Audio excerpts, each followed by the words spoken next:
गोस्वामी तुलसीदास जी ने रामायण में लिखा है, कलयुग केवल नाम आधारा, सुमिर सुमिर नर उतरहि पारा। कलयुग में आपके पास श्री गुरुदेव का दिया हुआ जो नाम है वही जहाज है। आपको कुछ भी यज्ञ अनुष्ठान या कुछ भी करने की जरूरत नहीं। आप उसका सुमिरन कर करके जीवित समझे, जीवित बूझे, जीवित हो भ्रम नासा, मरे मुक्त कहें गुरु स्वार्थी, झूठा दें विश्वासा, अरे मन जीवित ही करासा। कि घट में ही है, ईश्वर तो सर्वव्यापी है पर वो सूझे नहीं, दिखाई नहीं देता। क्यों? ईश्वर के नाम का मोतिया। सीताराम दोस्तों आज आपको लेकर आया हूँ चित्रकूट से लगभग 20 किलोमीटर दूर टाठी घाट के बीहड़ घनघोर जंगलों के अंदर। इधर आप गंगा जी के दृश्य देख सकते हैं और आगे एक बाल बैरागी संत की कुटिया है, तो उनकी कुटिया में ले जाने वाला हूँ। तो आइए चलते हैं महाराज जी के लिए। इसमें कुछ राशन सामग्री है और चारों तरफ से आपको जंगलों के दृश्य देखने को मिलेंगे।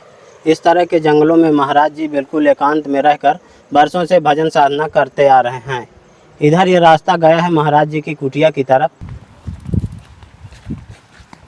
काफ़ी हरा भरा घनघोर और डरावना जंगल है। महाराज जी काफ़ी एकांत में रहकर भजन साधना करते हैं। सीताराम महाराज जी। जय सिया राम। महाराज जी ये कुटिया है आपकी जी। और बगल से आप देखेंगे तो काफ़ी हरे भरे पेड़ पौधे देखने को मिलेंगे और इधर आप देखेंगे तो फूलदार पौधे भी लगे हैं। और ये महाराज जी की कुटिया है। आइए सीधा अंदर के दृश्य आपको दिखाता हूँ। सिया राम जय राम। सीताराम महाराज जी। जय सिया राम। दोस्तों ये महाराज जी की कुटिया है और इधर आप देखेंगे तो महाराज जी अपना भोजन प्रसाद बना रहे हैं। इधर लकड़ी वगैरह रखे हैं और ये महाराज जी की कच्ची कुटिया है और इधर महाराज जी की सामग्री वगैरह जो भी है तो रखी है। महाराज जी क्या बन रहा है आज? आज बनेगी दाल और टिक्कर। सीताराम महाराज जी। कल्याण हो, सुखी हो। महाराज जी आपकी सेवा में एक गैस सिलेंडर है। हाँ ठीक। महाराज जी आपके लिए थोड़ा राशन सामग्री है, इसमें सब्जी है। हाँ ठीक। महाराज जी आपकी सेवा में आटा है जी और चावल है महाराज जी। जी। और महाराज जी आपकी सेवा में मूंग की दाल जी और सरसों का तेल महाराज जी। जी। और नमक जी। इसमें थोड़ा महाराज जी मसाला है जी। और ठाकुर जी के लिए अगरबत्ती। जी जी। ये सब। महाराज जी हम थोड़ा आपके जीवन के बारे में सबसे पहले जानना चाहते हैं कि आप कितने वर्ष की उम्र में संत हो गए थे और कैसे आपको वैराग्य हुआ? मेरा जो वैराग्य था वो 5 साल की आयु से। तब मैं अपने घर गृहस्थी में ही रहता था। हमारी छोटी ही आयु में हमारे माता पिता स्वर्गवास हो गए।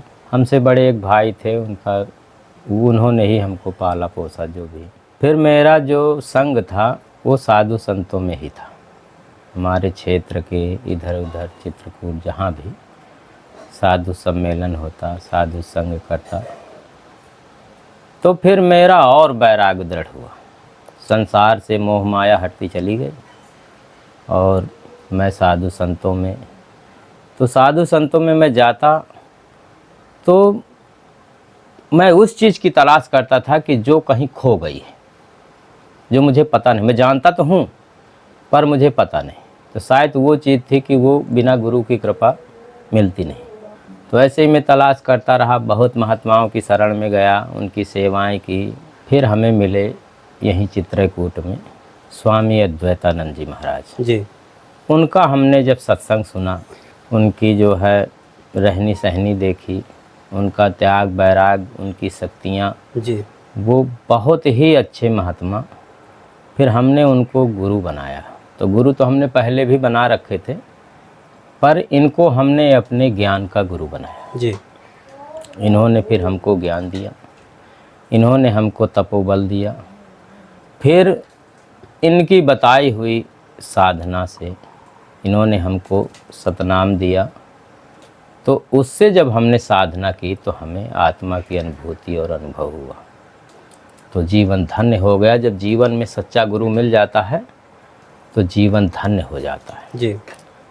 तो गुरु की इतनी महिमा होती है कि कबीरदास जी ने लिखा है कि सब धरती कागज करूं, कलम करूं बन राय, और 7 समुद्र की मसी करूं, लिखते हूँ, गुरु गुण लिखा न जाए। गुरु की ऐसी महिमा होती। तो ऐसे ही मेरा सौभाग्य था, अहोभाग्य था कि मुझे मेरे गुरुदेव मिले, जिन्होंने मुझे जीवन का, आत्मा का बोध कराया। जी महाराज जी, आप अपने इस संत यात्रा में कहाँ कहाँ भ्रमण किए हैं? मैंने पूरा भारत भ्रमण किया, जी कहीं भी नहीं बचा। चारों दिशाओं में गया हूँ। हिमाचल में गया, दक्षिण भारत में गया, पूर्वांचल में गया। मैं अपने जीवन में भारत भ्रमण किया। मैं इसलिए नहीं गया कि मुझे कहीं भगवान या ईश्वर मिलेगा। मैं इसलिए गया कि तीर्थों में, धाम में कैसे साधु संत, तपस्वी, महापुरुष मुझे मिलेंगे, जिनके पास बैठकर मुझे शांति का अनुभव होगा, आनंद की प्राप्ति होगी। उनके पास जाने से मुझे कितना आनंद मिलेगा, उनकी सेवा करके मुझे कितना आनंद मिलेगा। तो ये सब के लिए मैं जाता रहा। जड़ चेतन का ज्ञान इस संसार को है नहीं। पत्थर जड़ है, जी चेतना तुम्हारे अंदर है। तो चेतना के द्वारा आप मेरी बात को सुन रहे हो और मेरी बात को लोगों तक पहुंचाएंगे भी। जी और चेतना न होती, एक पत्थर का पुतला होता, वो क्या मेरी बात पहुंचाता, क्या सुनेगा? जी तो ये संसार को जड़ चेतन का ज्ञान नहीं। ईश्वर सर्वव्यापी है, सर्वत्र है। ऐसी कोई जगह नहीं जहाँ वो नहीं है, पर उसका भेद नहीं। वो स्वामी तुलसीदास जी ने कहा, घट में है सूझे नहीं, नालत ऐसी जिंद, तुलसी या संसार को भयो मोतिया बिंद। कि घट में ही है, ईश्वर तो सर्वव्यापी है, पर वो सूझे नहीं, दिखाई नहीं देता। क्यों? ईश्वर के नाम का मोतिया बिंद हो गया है। अब मोतिया बिंद क्यों हो गया है? कि जब तक सद्गुरु की शरण में नहीं जाएगा, तब तक वो नेत्र नहीं मिलेंगे, वो दिव्य दृष्टि जब तक नहीं होगी, ईश्वर का ज्ञान नहीं होगा। भगवान श्री कृष्ण ने अर्जुन को जब दिव्य दृष्टि दिया है, तभी तो विराट स्वरूप का दर्शन हुआ है। जी इसके पहले तो नहीं हुआ ना। तो आज भी वही प्रश्न है। आज जिसको भी ईश्वर का ज्ञान होगा, ईश्वर का दर्शन होगा, उसके दोष और दुख पापों का नाश होगा, तो उसके श्री गुरुदेव से उसे जब दिव्य दृष्टि मिलेगी, तभी कुछ हो पाएगा। नहीं तो आप जो है, जिसका जैसा गुरु होगा वैसे ही चेला होंगे। अब गुरु बन कर के भी यदि हमारी पावर नहीं है, हम तुम्हें बोध नहीं करा सकते, आत्मा का बोध नहीं करा सकते, ईश्वर का भेद नहीं बता सकते, हमारे पास पावर नहीं है, तो हम झूठी जिम्मेदारी क्यों लें? जी पर आज गुरुओं की बाढ़ आ गई है। इतने सारे गुरु हैं, चेला कोई है नहीं। भाई हम नहीं कुछ जानते हैं तो हम बोल देते हैं ना जी कि हमारी जो है भाई, हमारे बस की बात नहीं है, हम तुम्हें शिष्य नहीं बना सकते। तो आप किसी और को तलाश करेंगे। और हमने तो जिम्मेदारी ले ली, कराया कुछ नहीं। जीवन तो एक ही बार मिलता है ना। गोस्वामी तुलसीदास जी ने लिखा, बड़े भाग मानुष तन पावा, सुर दुर्लभ सदग्रंथन गावा। बड़े भाग्य से मनुष्य का शरीर मिलता है, जो देवताओं को दुर्लभ है। दुर्लभ क्यों है? कि मोक्ष का मार्ग इस बॉडी में ही है। जी किसी गाय को या भैंस को या पशु पंछियों को, किसी को भी मोक्ष नहीं होगा, लेकिन जो आत्मा मनुष्य की बॉडी में है उसको होगा। तो बड़े भाग्य से मनुष्य का शरीर मिला। अहोभाग्य तब माना जाएगा जब उसे श्री गुरुदेव मिल जाएंगे। वही तो फिर मोक्ष कराएंगे, वही तो उसका भेद और रहस्य बतलाएंगे। और भेद है नहीं तो कुछ नहीं हो सकता ना। धरी कहूँ ढूंढे कहूँ, वस्तु ना आवे हाथ, अब वस्तु आवे हाथ जब भेदी ले ले साथ। तो ऐसा ही है सब कुछ। जीवित समझे जीवित बूझे, जीवित हो भ्रम नासा, मरे मुक्त कहें गुरु स्वार्थी, झूठा दें विश्वासा, अरे मन जीवित ही करासा। जो कुछ भी तुमको होगा, स्वर्ग की प्राप्ति होगी, वैकुंठ की प्राप्ति होगी, मोक्ष की प्राप्ति होगी, तो जीते जी ही तो होगी। जीते जी आपको अनुभव न हुआ, फिर मरने के बाद तो कोई गारंटी नहीं है ना। गोस्वामी तुलसीदास जी ने रामायण में लिखा है, कलयुग केवल नाम आधारा, सुमिर सुमिर नर उतर ही पारा। कलयुग में आपके पास श्री गुरुदेव का दिया हुआ जो नाम है वही जहाज है। आपको कुछ भी यज्ञ अनुष्ठान या कुछ भी करने की ज़रूरत नहीं है। आप उसका सुमिरन कर करके भवसागर से पार हो जाएं। नहीं तो आप यज्ञ करेंगे तो पुण्य की प्राप्ति होगी, किसी की सेवा करेंगे पुण्य की प्राप्ति होगी, किसी को कष्ट देंगे पाप की प्राप्ति होगी। पाप कर्म यदि आपका होगा तो कहीं नहीं जाएंगे, यहीं रह जाएंगे, यहीं कीट पशु 84 लाख योनियों में भ्रमण करते रहेंगे। और पुण्य कर्म होंगे तो आपको स्वर्ग की प्राप्ति होगी, वैकुंठ की भी नहीं होगी जी। क्योंकि साधक जो होता है, संत जो होता है, वो पाप पुण्य दोनों को निवृत्त करके फिर वैकुंठ जाता है। यदि आप अपने पुण्य कर्मों को लेके जाएंगे तो आप स्वर्ग में ही जाएंगे, पुण्य का फल स्वर्ग है जी। और पाप कर्म होंगे तो यहीं रहेंगे। तो जो संत जन होते हैं, गुरुजन, उनका जो ज्ञान होता है वो पाप और पुण्य से निवृत्ति का मार्ग बतलाते हैं। तो वो है भजन साधना। आप ये संसार में तो कितना जो है भौतिक संसाधन है, आप उनमें जब व्यस्त रहेंगे तो आपकी साधना नहीं बन पाएगी। इसीलिए साधु संत महात्मा जन एकांत में जंगलों में अपने शरीर को थोड़ा सा कष्ट दे देते हैं कि अभी जो इस जीवन काल में कष्ट मिल जाएगा वो कुछ भी नहीं है। 84 लाख योनियों में तो इतना दुख है कि वो दुख सागर है। भाव सागर, भाव का अर्थ होता है दुख, तो वो भाव दुख का सागर है, वहाँ से उबर पाना बड़ा कठिन है। कितने जन्म, करोड़ों जन्म होंगे तब जाके भोग करके क्योंकि हर उसमें योनि में आयु है, अवस्था का बंधन है। किसी की 10 साल, किसी की 5 साल, किसी की 50 साल, ऐसे आयु। तो वो सब काटते काटते अब फिर 84 लाख इतनी है कि आप गणित भूल जाएंगे। तो इसलिए जो है वो सब ना करके आप गुरुदेव की शरण में जा कर के भजन साधना करिए। और इस संसार में क्या है, थोड़ा सा भौतिक सुख मिल जाएगा तो उससे क्या होगा, कुछ नहीं होगा। बस उससे आपका जीवन निर्वाह तो हो जाएगा, परंतु गत्वा कर्म का बंधन आपको बना रहेगा। जब तक कर्म का बंधन नहीं मिटेगा, कर्म का लेखा जोखा नहीं खत्म होगा, वो तो कई जन्म जन्मांतरों का हिसाब किताब है, तब तक आप मुक्त नहीं होंगे। तो भक्ति इसीलिए है, भक्ति की शक्ति से ही जीव यहाँ से जा सकता है, दूसरा कोई उपाय नहीं है। और भक्ति ये नहीं है कि मैं गीत गाता हूँ, एक तो भक्ति वो है जिसका नाम है समर्पण। आप अपने गुरुदेव के प्रति समर्पित हो जाएंगे तो उनकी जिम्मेदारी बनेगी कि मैं अपने शिष्य को इस संसार से मुक्त कराऊं जी। दूसरा भक्ति ऊर्जा है, करंट है, पावर है, सुप्रीम पावर है। वही आपको प्राप्त हो जाएगी श्री गुरुदेव की कृपा से, तो वो किसी भी लोक से जोड़ देगी, वो ब्रह्म लोक से, वैकुंठ लोक से, किसी भी लोक से वो जोड़ देगी।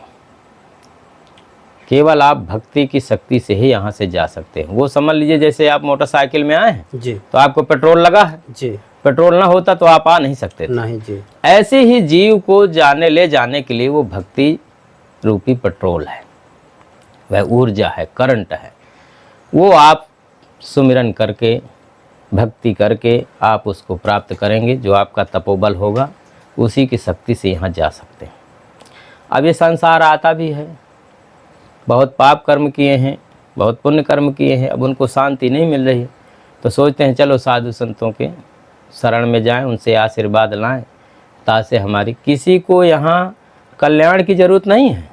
उसे ये नहीं है कि मैं कहाँ जा रहा हूँ, उसे आत्मचिंतन की ज़रूरत नहीं है जी। वो संसाधन चाहता है। किसी को धन चाहिए, किसी को पत्नी चाहिए, किसी को बच्चे चाहिए, किसी ऐसे बहुत होते हैं, अपनी अपनी कामनाएं लिए संसार में विचरते हैं। थोड़ी इच्छा की पूर्ति आपकी हो जाएगी बस, पर आगे जो आपका शरीर छूटने के बाद जब आपकी दशा बदलेगी तो वो किसी काल नेमी से कम नहीं है। तो परमात्मा जो है आपके सद्गुणों से प्रसन्न होता है, आपकी भावनाओं से प्रसन्न होता है। आपके अंदर भावना कैसी है, क्योंकि अच्छी बुरी भावनाएं तो होती है ना। दुर्योधन के अंदर भावनाएं बुरी थी, नहीं गए, वो तो अपने अहंकार बस उनको भोजन करवाना चाहता था ना श्री कृष्ण भगवान को। उन्होंने त्याग दिया कि हमें आपका कुछ भी नहीं चाहिए, महाराज विदुर के घर गए तो उन्होंने क्या किया, जैसे उनको जो भी मिला छिलके पा गए वो केले के। तो इस प्रकार से जो है भगवान भक्ति, समर्पण, निष्ठा, आप सत्य धर्म पर चलेंगे तो जो सत्य धर्म पर चलेंगे उन्हीं पर तो भगवान प्रसन्न होंगे। उन्होंने तो सबको बनाया है ना, अच्छे को भी बुरे को भी, पर आपको स्वतंत्र किया है। आप कैसे जीवन यापन करना चाहते हैं, तो यही है और कुछ नहीं। आपकी निष्ठा अच्छी है, आपकी भक्ति है, समर्पण है, आप सत्य धर्म पर चलेंगे तो आपका कभी भी बाल बांका नहीं होगा। ईश्वर आपकी पग पग पे सहायता। काम, क्रोध, मोह, लोभ, अहंकार, इनको जो शांत कर लेता है, क्योंकि ये पक्के तत्व हैं, इनको कोई जीत नहीं सकता है। एक में 10,000 हाथी से भी ज़्यादा का बल है, आप में तो कुछ भी नहीं है, तो आप कैसे इनको पराजित करोगे जी। और ये पांचों आपके अंदर मौजूद हैं, पूरी सृष्टि में हैं, तीनों लोक में इन्हीं का आर्डर चलता है, काम, क्रोध, मोह, लोभ, अहंकार। तो जो श्री गुरु भगवान की कृपा से इनको शांत कर लेता है, सुमिरन भजन से शांत कर लेता है, वो संत कहलाता है।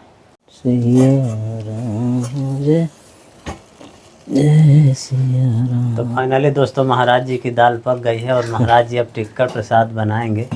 ये देखिए तवा चढ़ा दिए अपने धूना में।